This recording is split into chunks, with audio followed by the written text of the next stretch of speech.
Let me ask you something. You're one of the most physically dominant human beings to ever walk the face of this planet. You've held WWE titles, UFC titles, you've main evented WrestleMania, you've left grown men broken and breathless on the canvas in front of 70,000 screaming fans. And then, in 2026, your name is attached to a federal lawsuit.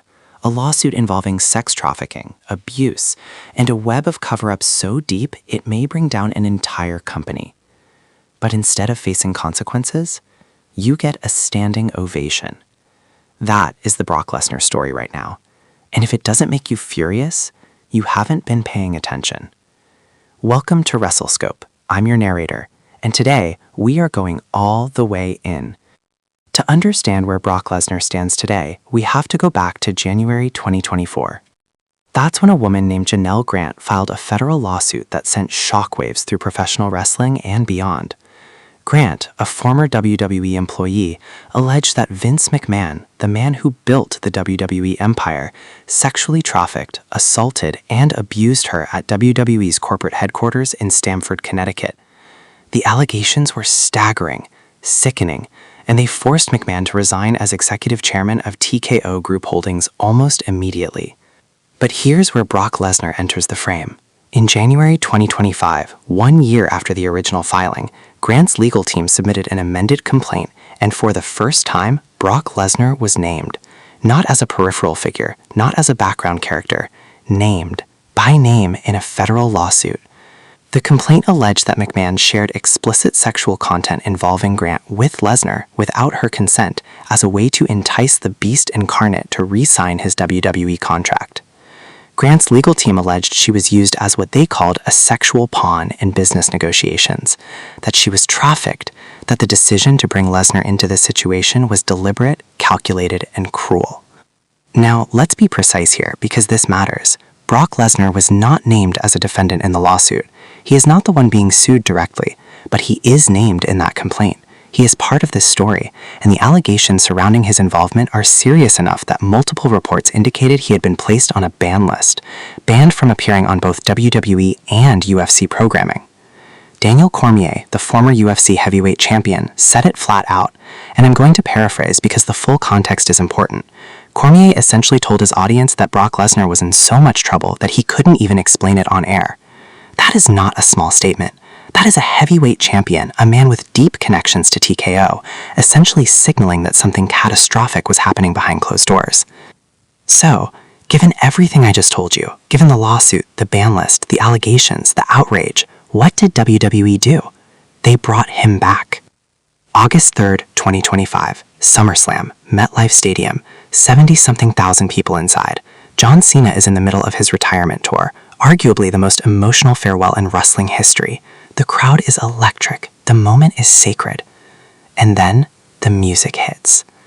Brock Lesnar walks through the curtain like nothing happened, like there is no lawsuit, like there are no allegations, like none of it exists. He walks to that ring, delivers an F5 to John Cena, whose retirement was supposed to be the centerpiece of the entire night, and closes the show. The backlash was immediate. Janelle Grant's legal team released a statement within hours. The message was clear. WWE had done nothing to hold anyone accountable, that this return was an attempt to sweep misconduct under the rug, and that it would backfire. Critics lit up, journalists lit up, the wrestling community split right down the middle. Half of the fan base was chanting his name, the other half was asking how this was allowed to happen. WWE Chief Content Officer Triple H presented the decision by saying Lesnar's return was John Cena's personal request, that this was John Cena's retirement story and John Cena wanted to write it himself. And look, I understand that argument on a kayfabe level. I understand that Triple H is trying to protect his talent, protect the business, protect the moment. But it is an argument that completely sidesteps the central question. How do you bring back a man memed in a federal lawsuit, a lawsuit involving the most serious allegations in WWE history, without a single public statement, without any acknowledgement of the gravity of what is being alleged? WWE's answer was silence, and silence in this case is deafening. Here's what makes this story more than just a wrestling controversy. Brock Lesnar has operated inside a bubble of protection for most of his career. When he failed a drug test after UFC 200, a fight he won, the punishment was a fine and a suspension. His win was overturned, but within a few years, he was back, business as usual. When Terry Reynolds publicly accused Lesnar of exposing himself to her in a locker room, an incident she described in visceral detail on a public podcast, it generated headlines for a week and then disappeared. No consequences, no statement from WWE, nothing. And now, named in one of the most significant federal lawsuits in the history of sports entertainment, a lawsuit that has already ended Vince McMahon's career and legacy, Brock Lesnar returns to a standing ovation at SummerSlam. This is a pattern. It is a pattern of institutional protection, of placing business above accountability, of deciding that the star power of one individual outweighs the seriousness of what is being alleged against him. And here is the thing that should make every single wrestling fan stop and think. WWE has a wellness policy. That policy explicitly states that upon arrest for misconduct involving domestic violence, child abuse, or sexual assault, a WWE talent will be immediately suspended. Upon conviction, they will be terminated. But what happens when there is no arrest, when the allegations live in a civil lawsuit, when the legal machinery moves slowly and the business machinery moves fast? What happens is what we saw at SummerSlam. The beast returns, the crowd roars, and the woman at the center of the lawsuit watches it happen on television. Here's the take that nobody else is giving you, and this is the reason you watch WrestleScope. Brock Lesnar's return is not just a Brock Lesnar story. It is a stress test of the entire modern WWE machine. It is Triple H's first major ethical crisis since taking creative control, and it reveals something uncomfortable, that for all the talk of a new era, for all the genuine creative improvements WWE has made under new leadership, the institutional instincts of the old machine are still running in the background. The old machine that protected Vince for decades, the old machine that kept scandals buried under NDAs and settlements, the old machine that asked, how does this affect the product, before it ever asked, how does this affect the people involved? Triple H is not Vince McMahon, nobody is saying that, but Triple H made a choice at SummerSlam, and that choice was to prioritize the spectacle of Brock Lesnar's return over the signal it sends to every woman watching, every woman in that arena, every woman on the Peacock stream, about where WWE stands when power and accountability come into conflict.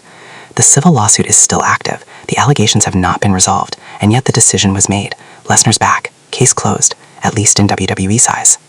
The question for the wrestling community, the question for you watching this right now, is whether that is acceptable, whether star power is enough of a justification, whether the histories of this business, a business with a long and documented history of protecting its biggest names at the expense of everyone else, is ever going to break the cycle. Because if the answer is no, this isn't acceptable, then the next question is, what do we do about it? What does accountability look like in an industry built on kayfabe, on narrative, on the suspension of disbelief? That conversation needs to happen right now, loudly, in every comment section, on every podcast, in every wrestling community on the internet. Because the one thing that does change outcomes in this industry, more than any lawsuit, more than any policy, is when the audience refuses to pretend it isn't happening. Look, Brock Lesnar has not been arrested. He has not been convicted of anything. He has denied nothing publicly, and that silence is its own statement. The lawsuit is ongoing, the facts are still unfolding, and the legal process has not run its course. But this story, the story of how WWE chose to handle it, is one of the most important conversations happening in professional wrestling right now. Not because of titles, not because of WrestleMania matches, but because it speaks to who this industry is and who it wants to be. The beast has always been protected by his power. The real question is whether that protection has limits, whether the system, legal, corporate, fan-driven, ever catches up. We'll be watching, we'll keep reporting, and we will not let this story disappear into the noise. If this video gave you something to think about, smash that like button, not for the algorithm, for the conversation. Every like tells YouTube the story matters and gets it in front of more people. Drop your take in the comments below. Do you think WWE made the right call bringing Lesnar back? Is this a case of protecting a star, or is there more to it? Let's go. This comment section is going to be active. And if you're new to WrestleScope, subscribe, hit that notification bell, because this is what we do here. We don't do kayfabe takes, we don't do PR-friendly analysis. We give you the real story every single time. I'm your narrator. This has been WrestleScope. The beast may be back, but we're watching.